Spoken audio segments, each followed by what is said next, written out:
माहिती सांगणार आहे। 26 नोव्हेंबर हा दिवस राज्यघटना दिवस म्हणून स्वीकार करावा असा आदेश महाराष्ट्र शासनाने 24 नोव्हेंबर 2008ला काढला। त्यानंतर सर्व संस्थांमध्ये हा दिवस साजरा होऊ लागला। खरे तर केंद्र शासनानेही हा दिवस राज्यघटना दिवस म्हणून साजरा करण्याचा आदेश काढला पाहिजे।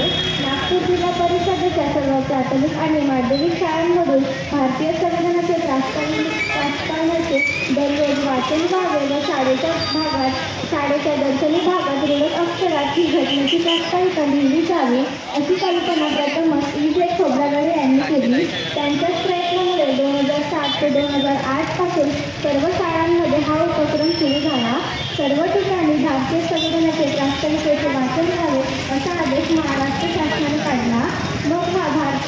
मग आपण भारतीयांनी हा राज्यघटना दिवस का म्हणून साजरा करायचा? या दिवसाला राष्ट्रीय महोत्सव का मानायचे? कारण या दिवशी आपण सर्वांनी एका सर्व कल्याणकारी संविधानाचा म्हणजेच राज्यघटनेचा स्वीकार केला। देशाच्या राज्यकारभारासाठी निर्माण करण्यात आलेले पायाभूत कायदे, नियम व तरतुदी ज्यात आहे त्यास संविधान असे म्हणतात। संविधानाला राज्यघटना असेही म्हणतात। संविधानामुळे शासनाचे अधिकार व त्यावरील मर्यादा स्पष्ट होते। जनतेचे स्वातंत्र्य सुरक्षित राहते। जनतेचे राज्यकारभारातील सहभाग वाढतो। म्हणूनच संविधानानुसार राज्यकारभार केल्यास लोकशाही बळकट राहते।